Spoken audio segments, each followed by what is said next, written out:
Hi there, Sarah Took here, and welcome to another episode of Trainer Tip of the Week.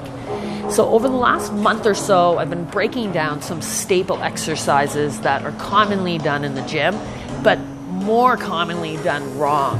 So I want to finish up with one more move. I want to go over the push-up, or more specifically, the chest press motion. So this could be in a push-up, in a bench press, in a cable chest press, any of those kind of moves. So as usual, I'm going to break it down for you. I'll show you how to do it properly, and then I'll show you some things you don't want to see with it. And then afterwards, I'll come back and I'll touch on a few key points to keep in mind as you're doing it. So let's look at the elbow positioning, or the arms away from the body. So I like to cue clients to think like there's a line coming across the shoulders. You don't want to see the elbow parallel or above that line. You want it a little bit below. Now, there's no exact spot for your arms to be. If you have your arms tucked in all the way to your body, that's going to put a lot more emphasis on your tricep. The standard, and the one I usually recommend to the clients the most, is the 45 degrees away from the body. Now, the other thing I like to do with the clients is have them against the wall here. You can do it laying on a bench as well, and have them feel the chest contracting as they're pushing that arm forward. Now, while you're doing the chest pressing motion, you also want to think about squeezing your elbows down and together, right? So you don't want to see that elbow flared way out to the side. Now, typically what I'll see on a chest press machine is the head and the shoulders going forward. You see this a lot on push-ups too. And it just really puts a lot more stress on the shoulder and has it doing more of the work. So I like to get the clients doing this against the wall, or again on the bench, where we're doing it with the head and the back staying against the wall and really feeling that chest contracting. And then do a few where we let the head and the shoulders come away from the wall and feel the difference in the chest contracting. Now, if we look at the chest press motion from the front view, we'll see that 45-degree angle again. Now, when you're pushing the arms forward, instead of thinking about pushing your hands forward, I like to get clients to focus more on squeezing the elbows together. Find like it's more of a contraction in the chest than pushing the hands away from you. And here we see again, don't want to see those elbows parallel or above shoulder height. Again, it's going to put more stress on your shoulder.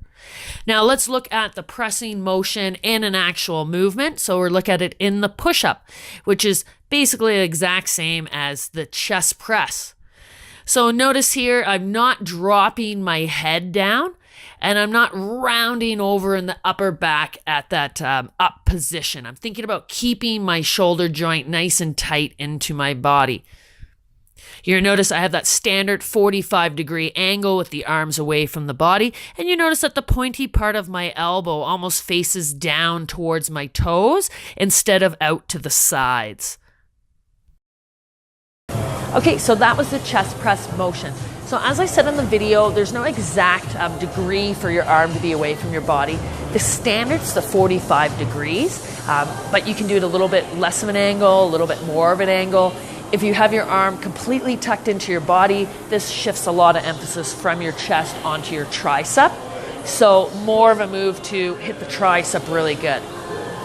The one thing I don't like to see with my clients is the elbow shoulder height or above. I find this just puts a lot of stress on the shoulder joint and doesn't activate the chest as good. The other thing I like to cue clients on is not focusing about pushing the weight forward, but thinking more about squeezing the elbows together. I find that helps me get a lot better contraction in my chest.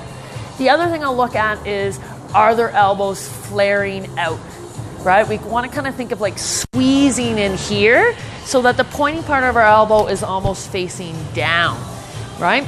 Now, if you have too heavy of a weight or push-ups is really tough, maybe you do it good on the way down, and then when you go up, if you can't kind of keep that flare from happening, lower the weight a little bit, or do push-ups from your knees or with a bit of elevation, just to make it a little bit easier. It's more about doing it properly, and then once you can do it properly and get close to that muscle failure, then we want to make it a little bit tougher, okay?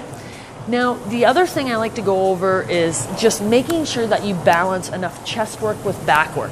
It seems like everybody, especially guys, love working the chest, and they tend to neglect the back. And what ends up happening is you end up shortening and tightening these muscles in the front, and you end up with long and weak back muscles. So you end up getting all hunched over like this. So if I have someone come into the gym and they have proper body alignment starting out, I'll make them do 2 back exercises for every 1 chest exercise. If I have someone come in and they're a bit hunched over in their upper body, usually because they have a sedentary type office job, then I'll get them to do at least 3 back exercises to every 1 chest exercise. Sometimes starting out for the first couple of weeks, I won't even have clients do any chest exercises. I'll just have them do stretching and mobility so we can kind of open this up. Because if I'm all hunched over, I'm not going to be able to set my shoulders properly in order to do the back work. So even if I'm doing 6 back exercises to every 1 chest exercise, my shoulders aren't set properly, so my back muscles aren't activating properly, so I'm not going to balance out that upper body. Now, otherwise, hope you enjoyed, and I'll see you in the next episode of Trainer Tip of the Week.